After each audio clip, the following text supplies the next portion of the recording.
This is Dr.A.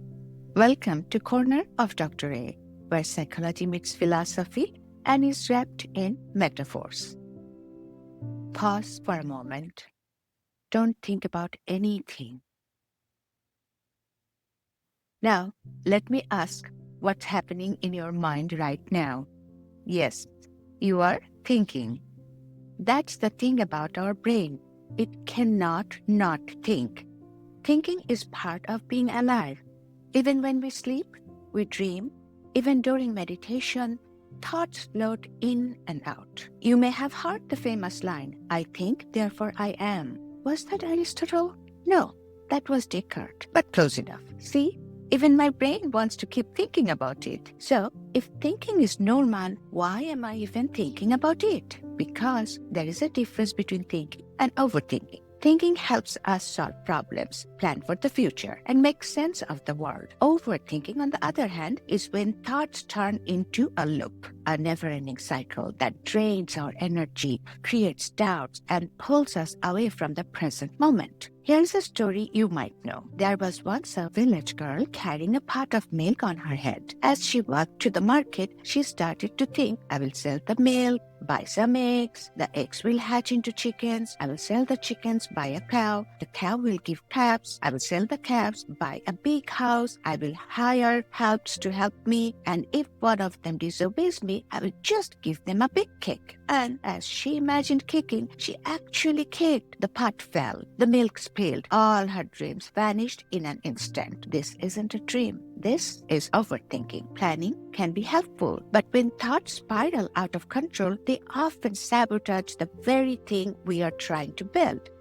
Now let's get scientific for a moment. When we overthink, we activate the brain's default mode network. I have talked about this in some of my previous videos. It's the part of the brain that replays the past, imagines the future, and tries to predict every possible outcome. Sounds useful, doesn't it? But here is the problem. Overactivation of this network is linked to anxiety and depression. Studies show that people who ruminate, keep thinking about the same thing, release more cortisol, the stress hormone. It also disrupts sleep, weakens focus, and even affects digestion because the body stays in fight or flight mode. So, overthinking isn't just a mental habit, it's a full body experience that keeps us stuck. Let's make it simple. Thinking is like watering a plant. It helps it grow. Overthinking is like overwatering the plant. The roots rot. Thinking is like brewing a cup of tea. Overthinking is when you leave the tea leaves too long. It turns bitter and overwhelms your senses. So, how do we stop overthinking?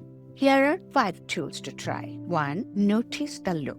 When you catch yourself overthinking, say, I'm in the loop again. That's okay. Let's pause. Awareness is the first step. 2. Ground yourself. Shift your attention to your senses. What can you see, hear, smell, feel, taste? This brings your brain back to the present. Write it down. A thought in your head feels heavy. On paper, it becomes lighter. Often, you will see it's not as big or scary as it seemed.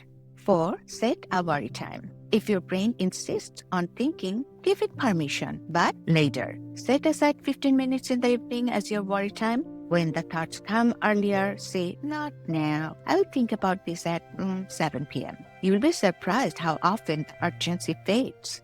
Breathe. When we overthink, we hold our breath without realizing it. Slow, deep breathing tells your nervous system, we are safe. You can relax now. And here is something to remember. You are not your thoughts. You are the sky. Thoughts are just clouds passing through. When you let them pass, the sky clears. Overthinking never solves tomorrow's problems, but it can steal today's peace. So, next time your thoughts spiral, pause, take a breath, remind yourself, this is just my brain doing what it knows best, but I don't have to follow every thought. This is Dr. A, and you are watching Corner of Dr. A, where psychology meets your everyday life. If this resonated with you, like, share, comment, subscribe, and let it reach someone who may need this today.